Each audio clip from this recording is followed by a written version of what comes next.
Wesley Fofana, £85 million. Is that absolutely bonkers? It's crazy. I mean, you talk about, I said ACL, which was wrong earlier. It was a fibular fracture. Obviously, the awful tackle in pre-season. But you talk about a guy that came back, March? Only returned in March, 7 months out, March. Mm-hmm. Do you know what I mean? He needs a full season, I think, to make sure that he's going to be 100% okay, make sure there's no issues, no lasting issues. Because it is a risk. You're talking about a guy that's coming off a serious leg break. As I said, a fibular fracture. But do they not, joke. once they heal, do they not heal? Is it still a risk? He was still impact. I know he's played a fair bit of football, but still, it takes you a little while to get over these type of injuries. Okay. Certainly big injuries like that. But you're buying potential because he could be a top class centre half. World class.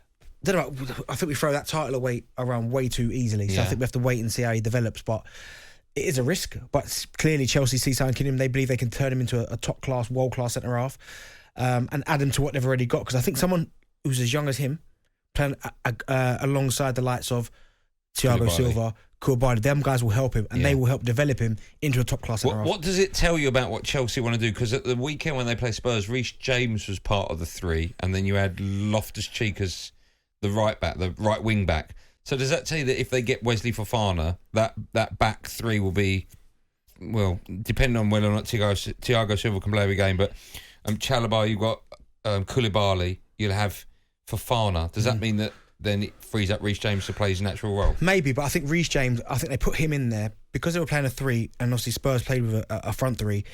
I think Thomas Tuchel's just said, and it's quite old school really, because you don't really see it, but he was like man marking. He just said, listen, follow. Well, it worked because Son got dragged. Yeah. I don't know if he's out of Reece James' pocket yet. Reece James followed him absolutely everywhere. The only time Son managed to almost get away from Reece James, he grabbed his shoulders and dragged him down. But I thought it was a tactical masterclass on Son by Thomas Tuchel, implying Reece James to follow him. Because there was even time Son was going really far into the middle of the pitch, and then a yard away from him was Reece James. I was like, but the only time then Reece James had to go out to the right-hand side was when Loftus-Cheek had to go and press the ball, and then he'd fill in behind him. But I think Reece James is one of them football players where you can ask, a little bit like Kyle Walker, if you need him to play in a three, right of a three, he can do it. If you want to play right wing back, he can certainly do it. But I mean, if you're going into a season with Fofana, Koulibaly and Thiago Silva, it's not a bad three, that. Not a bad three at all. No, it's not. It's not. I think Cucurella as well, who I thought was brilliant against Chelsea as well. But they still need a centre forward, That's right? the one. That's the position. That is the position. So this addition won't make them title contenders. No, but if you get him, it puts them one player short of it, right? Well, if they get Aubameyang, someone who's a proven goal scorer in this league, then yeah. And as I said, you look at Aubameyang's record. Whenever he goes to a new club, he hits the ground running, scoring goals. It may peter out towards the end and the relationship might break down, but you know what, you're going to get that instant impact. And if you get someone like Aubameyang in, and then you added the likes of Kai Havertz, who I do like, Sterling, it looks like Pulisic might leave, Hakim Ziyech is still there, Mason Mount. Yeah. You add them around Aubameyang, he will score you goals. He will 100% Do you think goals. we've talked about the price tag? If he were to sign for £85 million, he would become the most expensive defender ever. He's only 21 years old, you know. Yeah. Do fans care how much money it is? I think they won't care. Like, Liverpool fans won't care how much they paid for Van Dijk now because of what he's done for Liverpool Football Club. I'm sure at the time there would have been a few Liverpool fans going, 75 million. But would Chelsea fans go, it's a bit much? Yeah, will anyone do it? Or do you just as a football fan go, I don't really care? No, they're going to improve the team. No, we need a defender. You'll still say, that's a lot of money, that 85 million. Yeah. From a guy coming off this serious of injury. That's why you question it. But if he goes to Chelsea, settles in really well, they start winning games, they look defensively rock solid, and the team starts to progress and move forward, then Chelsea fans will go, it's money well spent. Just like Liverpool fans now will go, of course. If anything, you look at Virgil and go, 75 million, bargain. Yeah, half the price, Half the bargain. Yeah. What about players that all of a sudden, like Wesley Fofana, is saying, my head's not right, you know, the club's come in for me, maybe I should be leaving. What do you make of the scenario now? Do you think it's unfair that players' heads get turned? It's hard, isn't it? Unfortunately, when you've got clubs this size coming in with that amount of money, for starters, he's going to be thinking, I want to play in the Champions League. Everybody wants to play in the Champions League. So he's going to be thinking about that. He's also going to look at the scenario where he's going to a football club where he's probably going to play. Right? They're not going to shell out 85 million, 80 million for him to go and sit on the bench. He knows he's going into a Champions League side that are going to play.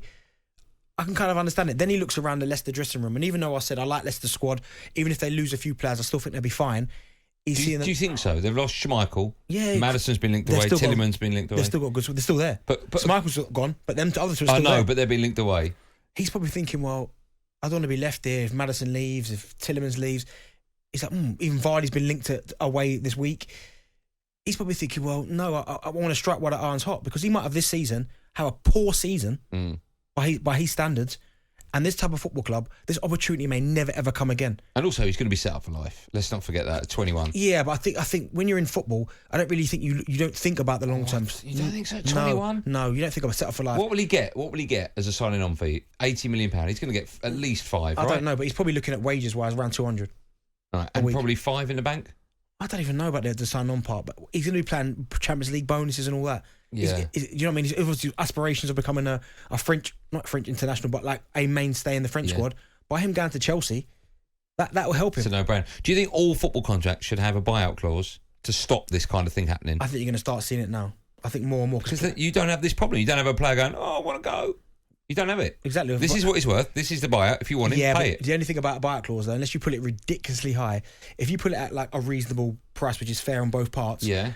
If someone do what Aston Villa did with Jack Grealish. Yeah. If someone puts that, but of course that's 100 million. No one would have saw that coming. I know, but they put that in place to think, well, if we get 100 million, we'll sell him. Yeah. If we don't, happy days. But the only thing is, if from a club standpoint, they put that in. If someone meets it and the club's integral to what you do, you ain't got a leg to stand on. I know, but then you shouldn't have put it as low as it was for other clubs. It's a catch-22. But I think for Fofana, I understand it, but I think he should just get his head down and play, and the rest will take care of itself. What do you think the outcome will be? We've got, 15 days till that window closes? If Chelsea put 80 million on the table, if I'm Leicester, I'm snapping your hand off. £80 million. That's 160 million on 2 centre-halves. Okay, how have they got 2 centre-halves, 160 million?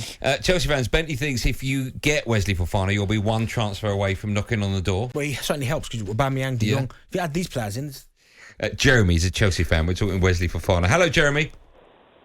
Hello, guys. How are you? We're great. How are you? You well? Fantastic. Just don't write stuff down for Benty, because he obviously can't keep his mouth shut. But you heard, hold on. Did you hear me? You heard it, but it was dumped, so don't say it, Jeremy. Okay. Well, maybe because I'm live. You're live. Say the name. Don't say the name. You heard it. You heard it. All right. I did. If it gets out, we're coming after you, all right? Fair play. Now, I was ringing up just to say I think Fofana is a scandalous waste of money at 80 million quid. I've been a Chelsea fan for a very long time, and I think we could go and get miles better defenders. I think at 21, he's going to get completely lost. I think the level of expectation that Koulibaly and Thiago Silva will have on a defender that's working with them will be a far higher standard that he can provide at his age. And I know he's played for Leicester and he's a good defender, but I'd go and get someone with experience like Skriniar or someone like that. But do you know what though, Jeremy? I get what you're saying, Jeremy, but just think about the experience that Fofana will get by playing alongside the likes of Thiago Silva and Koulibaly. Them guys will help him, guide him through it, talk to him. They'll make him a better player. I mean, listen, I still think 80 million's a lot of money, but I'm saying he could develop into a world-class centre-half potentially.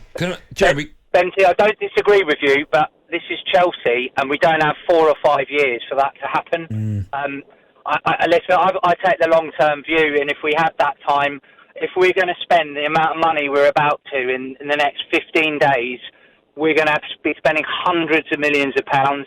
The expectations, as usual, will be ridiculous, and if we don't get second or third, everyone will be screaming, scandalous waste of money, Tuchel will be under threat. It's ridiculous. Why get yourself into that scenario? Just avoid it all and sign someone experienced. Jeremy, can I ask, if you were signing him for 40 million, would you be happy?